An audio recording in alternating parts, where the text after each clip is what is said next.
हमको समझ ही नहीं आ रहा है कि हम क्या कर रहे हैं। हम क्रिकेटर हैं लेकिन टीसी का नौकरी कर रहे हैं। रोज सुबह से लेकर शाम तक दौड़ते हैं, फिर प्रैक्टिस करते हैं और जब रात को घर लौटते हैं तो लगता है कि आउट होकर पवेलियन लौट रहे हैं। ये शब्द मेरे नहीं हैं, ये शब्द दिवंगत सुशांत सिंह राजपूत ने कहे थे MS Dhoni the untold story film में। और उसके बाद जब भी हम धोनी के बारे में कुछ बोलने के लिए बैठते हैं तो हमको यही याद आता है।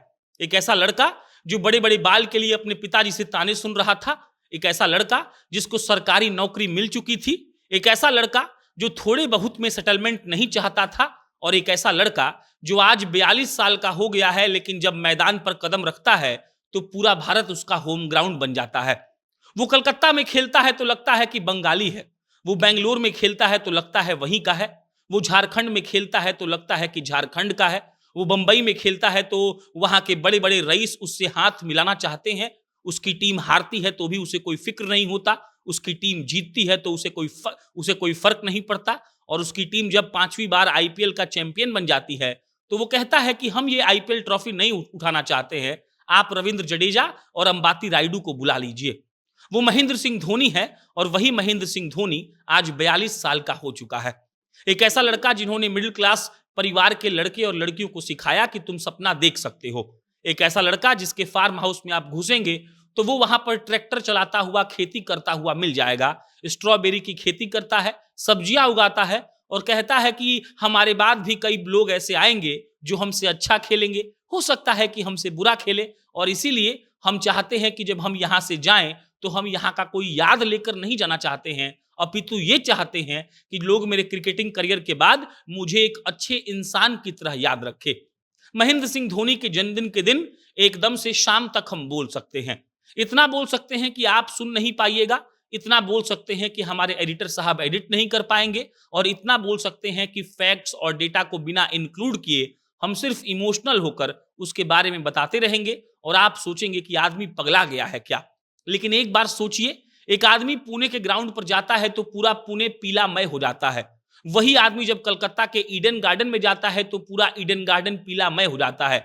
वही आदमी जब बेंगलोर में जाता है तो पूरा बेंगलोर पीलामय हो जाता है, और वही आदमी जब वानखेड़े में जाता है तो पूरा वानखेड़े पीलामय हो जाता है। वीरेंद्र सहवाग का हम एक इंटरव्यू देख रहे थे। वीरेंद्र सहवाग उसमें कह रहे थे कि 2011 के वर्ल्ड कप के दौरान धोनी ने पूरे वर्ल्ड कप में सिर्फ खिचड़ी खाई थी, इसीलिए क्योंकि जब वो पहले दिन खिचड़ी खाए तो भारत जीत गई और उनको लगा कि खिचड़ी खाना ठीक है, इसीलिए पूरे वर्ल्ड कप में वो खिचड़ी खा रहे थे। इस बार हम भी धोनी को बहुत करीब से देखे, हमको लगा था कि ये धोनी का आखिरी आईपीएल होगा। हम दिल्ली गए थे, दिल्ली जाकर जब धोनी को देखे तो लगा एक आम आदमी है, खेलने आता है, खेल कर चुपचाप चला जाता है, उसे इस बात से कोई फर्क नहीं पड़ता कि उसकी टीम जीतती है, उसे इस बात से कोई फर्क नहीं पड़ता कि उसकी टीम हारती है, उसे इस बात से भी कोई फर्क नहीं पड़ता कि वो कितने रन बनाता है, उसे बस इस बात से फर्क पड़ता है कि ग्राउंड में वो क्या कर रहा है और वो क्या कर सकता था जो वो नहीं कर पाया। सचिन तेंदुलकर को क्रिकेट का भगवान कहा जाता है, लोग आज भी उनको पूजते हैं। हम जैसा नौजवान सचिन के ऊपर धोनी को इसीलिए रखता है क्योंकि उसने धोनी के साथ एक तरीके से एक सफर तय किया है। सचिन बेशक इस विश्व के सबसे बड़े खिलाड़ी हैं, सचिन बेशक वो कर पाए हैं जो शायद कोई नहीं कर पाएगा, लेकिन धोनी वो है जो शायद कोई नहीं कर पाएगा। सचिन बंबई को देखे हुए थे, धोनी झारखंड को देखा हुआ था। सचिन से धोनी का कंपैरिजन करके हम नहीं चाहते हैं कि कोई विवाद हो। आज उस आदमी का जन्मदिन है और हम चाहते हैं कि बस हम ऐसे ही बैठकर उसके बारे में कुछ बोलते रहे और आप लोग बस यूं ही सुनते रहें।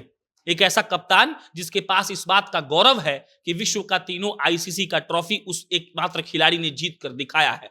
एक ऐसा कप्तान जिसने सीनियर से लड़कर इंडियन टीम को सींचा है। एक ऐसा कप्तान जिसने ये बताया है कि मैच को जीतने के लिए सिर्फ बल्लेबाज नहीं, गेंदबाज और फील्डर का भी उतना ही योगदान होता है जितना कि एक बल्लेबाज का होता है। आप याद करिए धोनी के घर को कैसे झारखंड में जलाया गया था। आप याद करिए धोनी को रिटायरमेंट के लिए कैसे लोग सोशल मीडिया पर एक बार लिख रहे थे, और फिर याद करिए 2019 का वो वर्ल्ड कप का रन आउट जिसको देखकर आप शायद 5 या 10 बार तो रो ही चुके होंगे।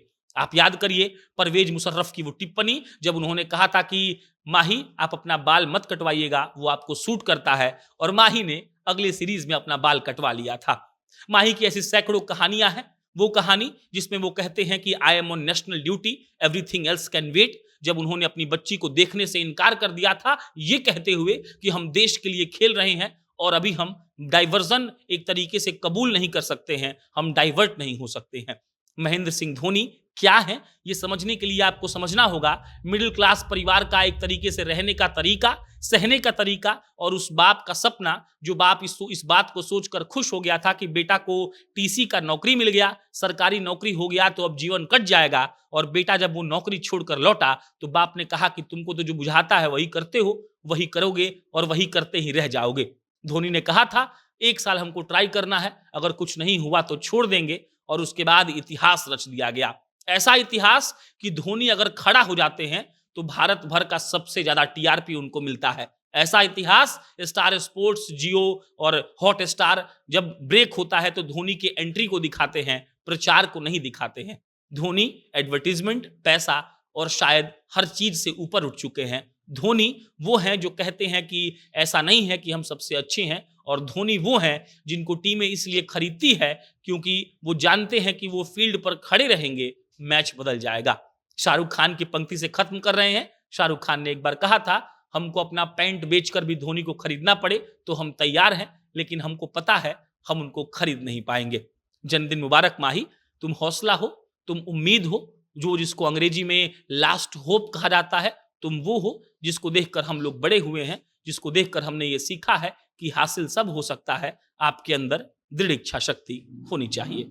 धन्यवाद।